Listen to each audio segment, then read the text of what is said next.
In this short video, I'm going to demonstrate how to add a texture very quickly and then shadows and highlights.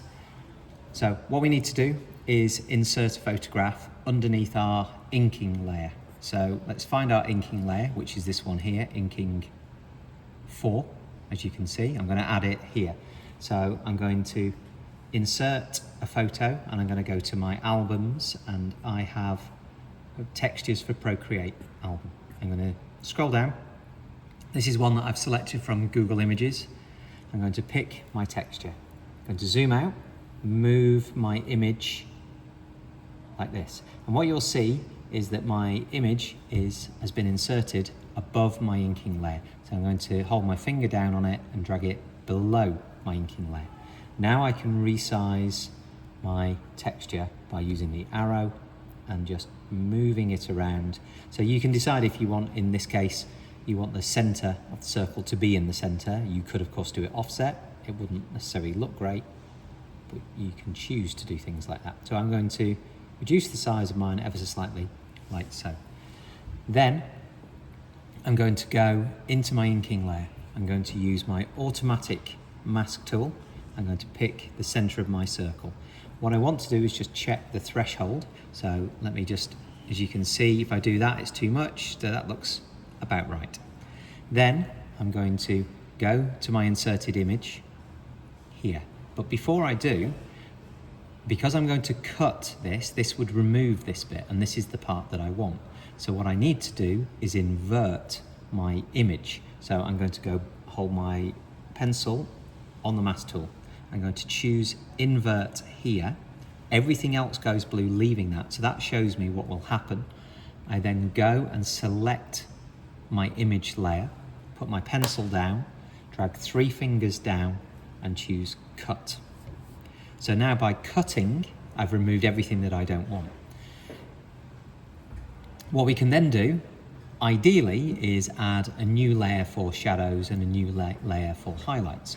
But if you're going to do a sheet with lots and lots of textures, that starts to get more complicated. So one thing that we can do is if we click here, inserted image, we can add something called an alpha lock. An alpha lock means that it's applying the mask just around the image on that layer. So now I've got my airbrush already selected from the Sketch-A-Day Mega Pack 2. And so what I could do now with the alpha layer is just add a little bit of shadow on one side. We're always trying to remember that all edges are always dark, but as I treat it, the left-hand side of my object always has more light than the right-hand side. So light is coming from here, so this side is a little bit darker. So we're just going to gently add some shadow there. I'm also going to add shadow around my object cutouts. These are supposed to be 2 raised parts, as this bit and this bit here. So if light is coming from this direction, they will cast shadow, particularly on this side. Okay, so I'm just, all edges are always dark, but a bit more shadow there. Same on this one. Of course, if the airbrush is too big, you can always reduce it in size. I'm using one at the moment, it's 13%, and I've got my opacity at 30%. Okay, so I've got my shadows added just a little bit over here, just to give it a bit of depth. Let's zoom out, perhaps a little bit just on there. Okay, then I'm going to change my shadow. I'm going to change it to a white. I'm going to choose soft clean air.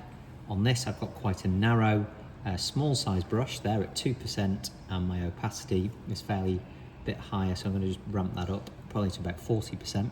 I'm going to add a highlight on this part of the curve.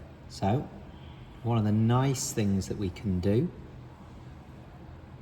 is by holding it down, of course, we can use the circle properties. Now, the thing that I've got wrong here is that the brightest part is now here, and this is fading, and I actually want the brightest part here. So let's undo that.